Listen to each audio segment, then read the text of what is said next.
Hey, to perform the hard reset of your OPPO Enco Free 2 earbuds, first of all just be sure that you charge your earbuds and the case at least above the 30%. So right here we can find information about the charging, the battery level.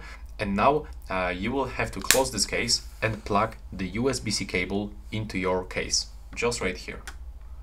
Now when you do this and when this indicator lights up, you will have to open this case and click and hold this button. Now you have to click and hold it and wait until this indicator starts blinking red. It will blink red for like 3 times, so just wait for it.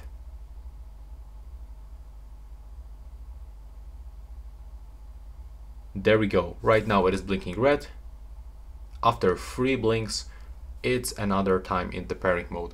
So if you had any issue with your earbuds, you can now select them from the available devices list and pair them one more time. And that's all right now. Please subscribe to my channel and see you in the next one.